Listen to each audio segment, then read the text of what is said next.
Je m'appelle Bernard Grimonnet, je suis le metteur en scène de l'opéra qu'on va vous présenter, qui est L'Empereur d'Atlantis. Alors c'est un opéra qui effectivement est un peu spécial, puisqu'il a été composé dans un camp de concentration à Terezín, à côté de Prague. C'était en 1943. Cet opéra a été mis en répétition, mais comme il s'agissait d'une parodie d'Hitler, les SS qui gardaient le camp n'ont pas voulu qu'il soit joué. Donc depuis, tous les musiciens et le compositeur sont partis malheureusement en camp de la mort, où ils sont morts, à Auschwitz. L'opéra, la partition avait été donnée à un ami du compositeur, qui l'a oublié dans ses papiers, et cet ouvrage a été redécouvert 30 ans après.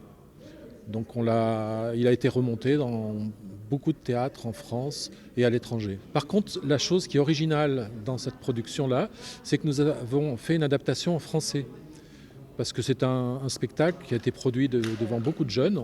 On l'a joué déjà au Camp des Milles devant plus de 1000 lycéens et collégiens. Et bon, il fallait le présenter en français pour qu'ils puissent comprendre un peu ce qui se passe. Alors, au Camp des Milles, c'est un camp de concentration qui est un peu similaire au camp de Terezín. Ce sont deux camps où il y avait beaucoup d'artistes. C'est pour ça qu'il y avait des compositeurs, des musiciens, etc. Donc, c'était logique qu'on remonte cette production sur place. Ça, c'était en quelle année? Ça, c'était en 2019. Alors, l'originalité aussi de cette production, c'est qu'elle fait appel à beaucoup de partenaires, d'associations, tout ça.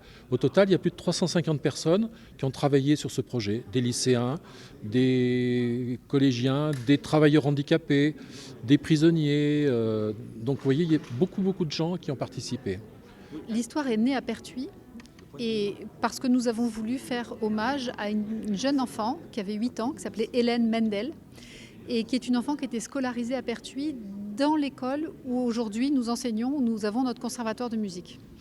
Et en mémoire de cet enfant et de son petit frère Edgar, qui ont tous les deux été déportés, assassinés par les nazis, on a utilisé cet opéra extraordinaire de Victor Ullmann pour en faire une opération de médiation et d'information auprès des jeunes pour leur devoir de mémoire, pour les éveiller à cette histoire-là et en même temps les éveiller à l'opéra parce que c'est très rare que des jeunes comme ça aient vu un opéra en live en fait. Moi je crois que cet opéra est la preuve que la musique, en tout cas la démarche artistique, peut devenir un outil d'éducation citoyenne très puissant. Nous touchons les jeunes vraiment profondément. Il y a un choc émotionnel à la vue de ce spectacle, beaucoup grâce à la mise en scène de Bernard Grimonnet et grâce à la musique de Victor Ullmann.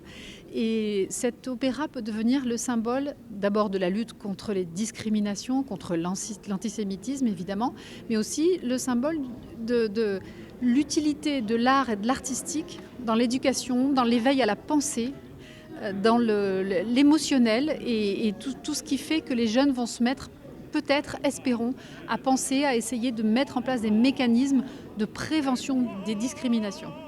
Alors il va y avoir 3 moments. Le premier, ce sont effectivement des chorales de jeunes collégiens de la région d'Aix et de Marseille, une centaine, qui vont interpréter des chants de prisonniers. Il y a donc à la fois la marche de Terezín, l'hymne du Camp des Milles, parce que là les prisonniers aussi ont composé un hymne. Il y a ensuite une chanson qui a été écrite pour l'occasion, qui est une chanson sur un texte de Robert Desnos, qui est mort lui aussi à Terezín. Et on termine sur quelque chose d'un peu plus joyeux et festif, et qui ouvre un peu sur l'avenir, c'est l'hymne européen.